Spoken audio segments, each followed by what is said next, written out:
My name is Rowan Holstead. I'm 40 years old, and for the last 12 years, I've dedicated myself to building a reputation in Chicago's commercial real estate sector, right alongside my father's investment firm. We specialized in large-scale developments across the Midwest, and our family name carried serious weight in boardrooms from Detroit to Denver. But this isn't a story about business success. It's about a different kind of lesson entirely. The kind you learn when the people closest to you become the ones who hurt you the most. 2 years ago, in September 2023, my father passed away after a 2-year battle with pancreatic cancer. I spent those final months driving between our downtown offices and Northwestern Memorial Hospital, watching him fade while trying to keep our company afloat. The stress was relentless, a heavy burden I never complained about because my father taught me that family comes first. The funeral was held at Holy Name Cathedral on North State Street on September 15, 2023. My father was a pillar of the community, so a large turnout was expected. What I didn't expect was to see my wife, Camille, walk in with another man. If you enjoy stories of cold-blooded revenge and gripping plot twists, like this video and subscribe to the channel now. There are brand new unreleased stories here every day, each one more intense than the last. She introduced him as Nathan Cross, an old family friend. The name sounded vaguely familiar, but my mind was elsewhere, focused on eulogies and memories of my father, not on trying to place every business contact I'd ever met. What was impossible to ignore was how comfortable they were together. The way she touched his shoulder when she laughed, the way he leaned in when she whispered something during the service, the way they exchanged glances like they shared a secret world. I should have been focused on my father, but instead, I found myself watching my 38-year-old wife behave like a teenager with her boyfriend at my father's funeral. Nathan appeared to be about 39, well-dressed in what looked like a tailored Brooks Brothers suit. He had the polished look of someone in finance or real estate, a confident handshake, an expensive Rolex Submariner, and the kind of smile that never quite reached his eyes. When people offered condolences, he stood slightly behind Camille, his hand occasionally finding the small of her back. "I'm so sorry for your loss," he said when we were finally introduced. "Your father was an incredible man. Camille has told me so much about him." That was my first red flag. In 9 years of marriage, Camille had maybe mentioned my father a dozen times in casual conversation. She'd certainly never shown enough interest to tell someone so much about him.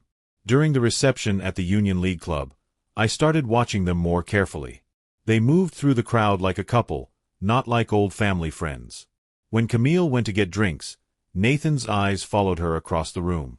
When she returned, she handed him a bourbon neat, somehow knowing exactly what he preferred. The breaking point came when I overheard a fragment of their conversation near the coat check. "Are you sure this was the right time?" Nathan asked quietly. "He's been so distracted with everything," Camille replied. "Besides, you said you wanted to meet some of his business contacts." A cold dread settled in my chest. This wasn't grief, support, or friendship. This was opportunism.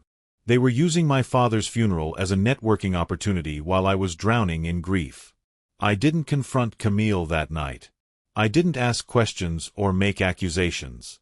Instead, I did what my father had taught me in business. I decided to gather information before making any moves.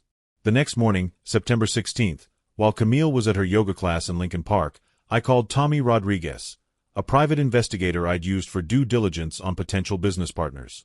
Tommy had spent 20 years with the Chicago PD before going private and specialized in corporate investigations.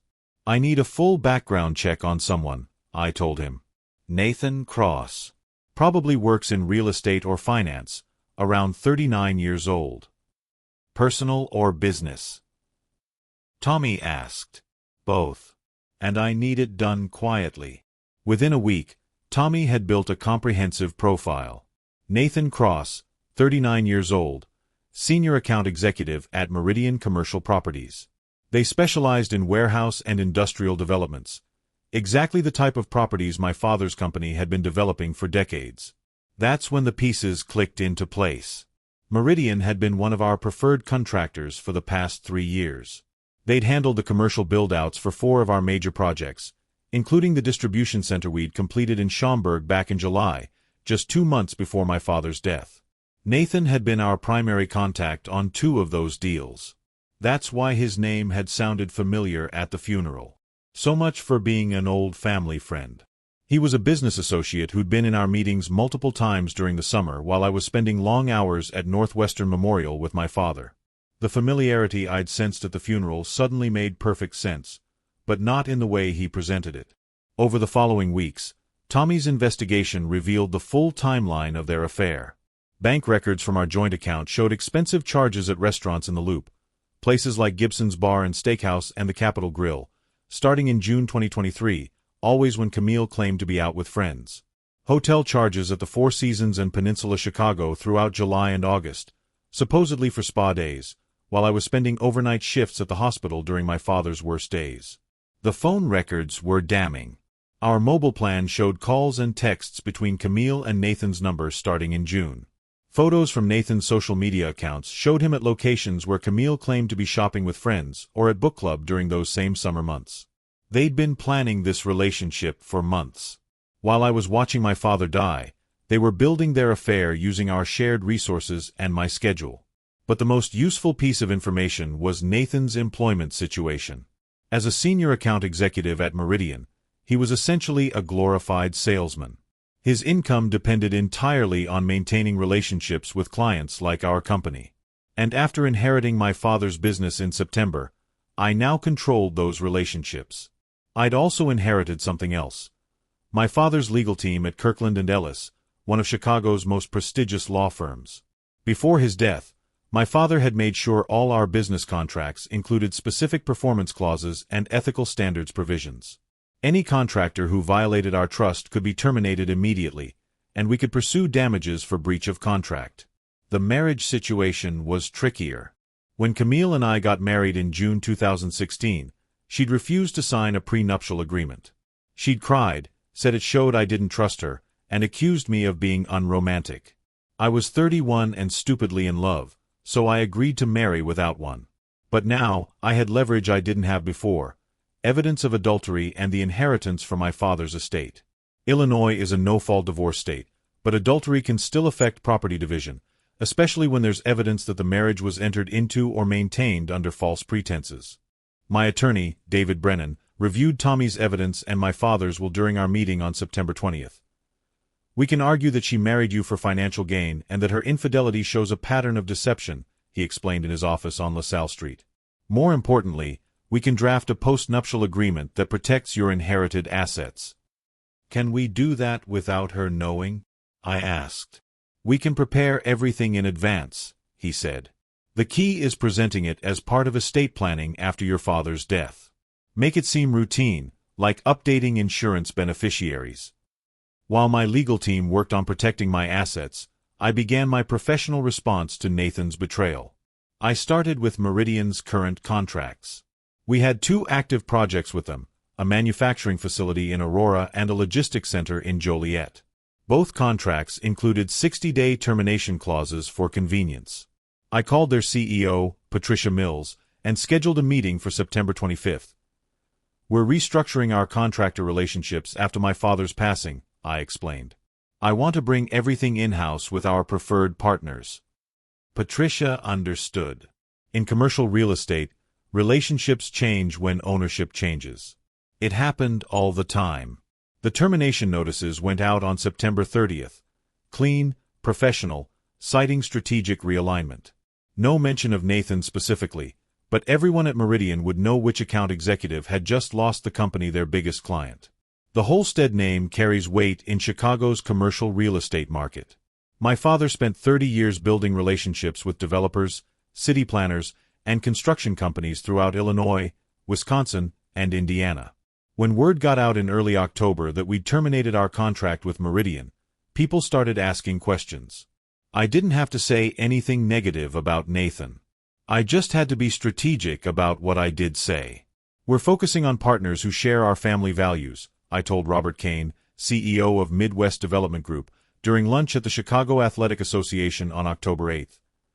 Especially integrity and discretion during difficult times. Robert had attended my father's funeral. He'd seen Nathan there with Camille. He understood exactly what I meant without me having to spell it out. Within 2 weeks, Nathan's world began collapsing.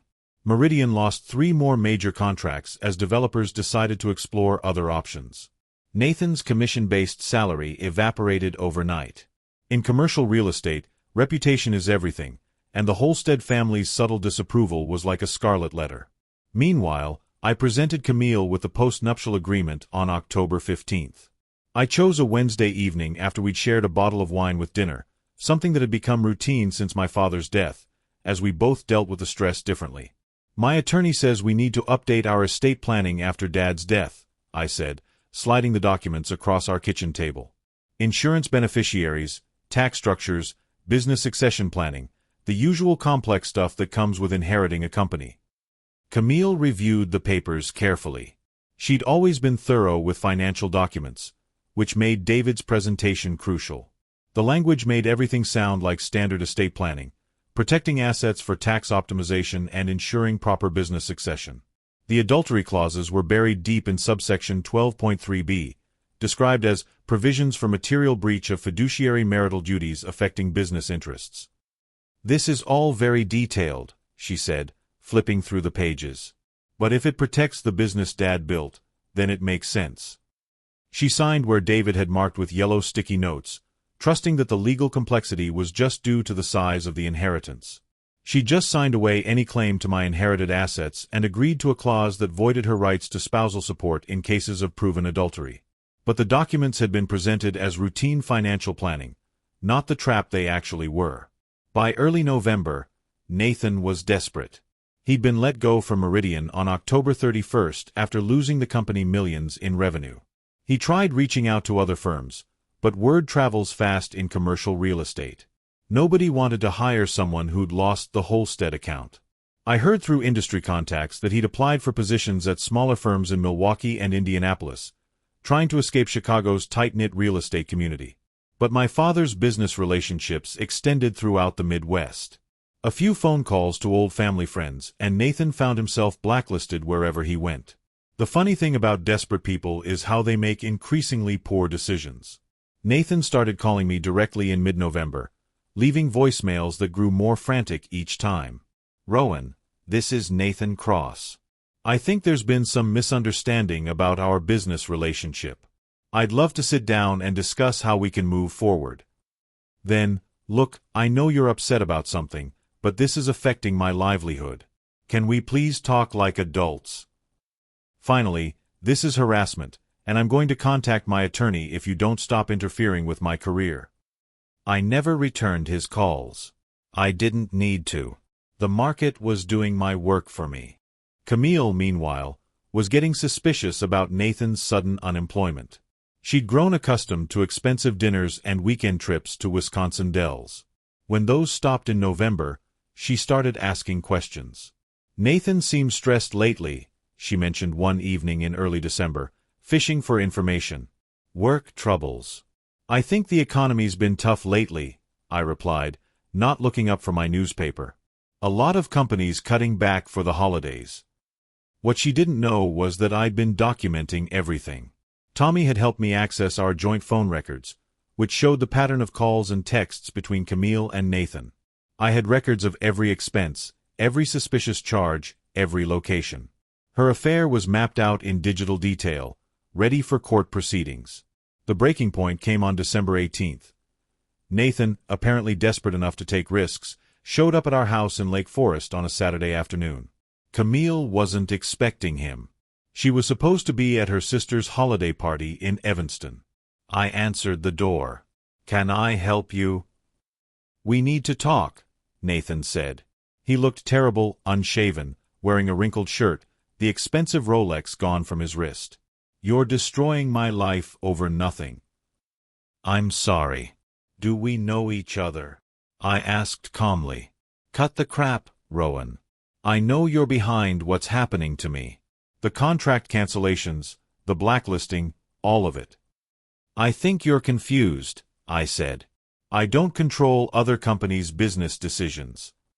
"Your wife and I," he started. "Look, it wasn't supposed to happen like this, but you can't punish me professionally for personal issues."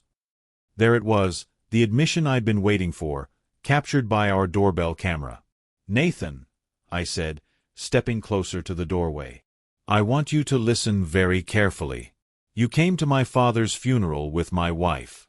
You used my family's grief as an opportunity to network and advance your relationship with a married woman. You took advantage of the most difficult period of my life to betray the trust of someone who'd done business with you honestly for years." His face went pale. "I haven't destroyed your career," I continued. "I've simply exercised my right to choose who I do business with, and I've shared my experiences with other business leaders who value integrity. The consequences you're facing are entirely self-inflicted." I closed the door and called David Brennan. It was time to file for divorce. The divorce papers were served to Camille on January 8, 2024, at her yoga studio in Lincoln Park. I wasn't there to see her reaction, but her attorney called David within hours demanding an emergency meeting.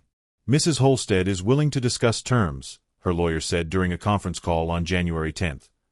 "She's prepared to be reasonable about asset division." "There's nothing to discuss," David replied. "The post-nuptial agreement she signed in October clearly outlines the division of assets. Given the documented adultery, she's entitled to nothing from the marital estate beyond her personal belongings." That's when Camille started calling me directly. First, apologetic voicemails in mid-January. "Rowan, I made a terrible mistake. We need to talk about this like adults. I never meant for things to go this far." Then, angry ones by late January. "You can't just throw away 9 years of marriage over one mistake. I deserve better than this. I helped build your success, too." Finally, desperate ones in early February. "Please, Rowan, I'll end things with Nathan. We can go to counseling. I don't have anywhere else to go." I didn't return any of her calls. My attorney handled all communication through proper legal channels. The irony was that Nathan had already ended things with her right after Christmas. When he realized I had evidence of their affair and that she'd unknowingly signed away her rights to my money, he disappeared faster than snow in July. Apparently, a broke account executive wasn't interested in supporting an unemployed ex-wife with no assets. By February, Nathan had left Chicago entirely. I heard through industry contacts that he'd taken a job selling residential real estate in Phoenix, Arizona, about as far from commercial development as you could get while staying in the same profession. His LinkedIn profile no longer mentioned his time at Meridian or any of the major projects he'd worked on. He'd effectively erased his own professional history. Camille tried to contest the post-nuptial agreement in March, claiming she'd signed it under duress, but David had been thorough. We had video evidence from our home security system showing her signing the documents willingly on October 15 after a normal dinner with no signs of coercion. The adultery evidence was overwhelming, and Illinois courts don't look favorably on spouses who commit fraud during marriage. The final divorce decree was granted on May 15, 2024. Camille received exactly what the post-nuptial agreement specified: her personal belongings, her car, a 2022 BMW X3 that was in her name, and her individual retirement account from her previous job at Northwestern Mutual. No spousal support, no claim to the house, no share of my inherited assets or business interests. She moved in with her sister in Evanston temporarily, then disappeared from Chicago social circles entirely. I heard she'd relocated to Denver in June, but I didn't investigate further. My business with her was concluded. The whole experience taught me something valuable about the importance of watching people's behavior during crisis situations. When my father was dying in the summer of 2023, I learned who could be trusted and who couldn't. Camille chose to use my grief as an opportunity for her own pleasure. Nathan chose to exploit a business relationship for personal gain. But I also learned something about the power of patience and strategic thinking. I could have confronted them both at the funeral in September 2023, created a scene, and demanded explanations. Instead, I gathered information, protected my interests, and let their own poor decisions create the consequences they deserved. My father always said that in business, your reputation is your most valuable asset. The same principle applies to personal relationships. Camille and Nathan damaged their own reputations through their choices. I simply made sure the right people knew about those choices. Today, in August 2025, I'm focused on rebuilding and expanding the family business. I've hired new contractors, developed new relationships with developers throughout the Midwest, and honored my father's legacy by maintaining the ethical standards he established. The company is thriving, and we've taken on 3 major projects this summer alone. Sometimes people ask me if I feel guilty about what happened to Nathan and Camille. The answer is no. I didn't force them to have an affair during my father's final months in 2023. I didn't make them lie to me, disrespect my family, or exploit my grief for their own benefit. I simply refused to enable their behavior by continuing to work with Nathan or remain married to Camille. They created their own problems. I just made sure they owned the consequences. The best revenge isn't dramatic confrontation or elaborate schemes. It's living well, protecting what matters to you, and letting people's own poor choices catch up with them. Sometimes the most powerful thing you can do is simply remove yourself from toxic people's lives and let them face the natural results of their actions. My father would have been proud of how I handled the situation. I kept the family name clean, preserved our business relationships, and moved forward with integrity intact. That's worth more than any marriage that was built on deception or any business relationship founded on betrayal. If you enjoyed this story, like this video and leave a comment telling me what you thought. And if you're not already subscribed to the channel, please subscribe and hit that notification bell to get alerts about new stories like this one. Thanks for watching, and I'll see you in the next one.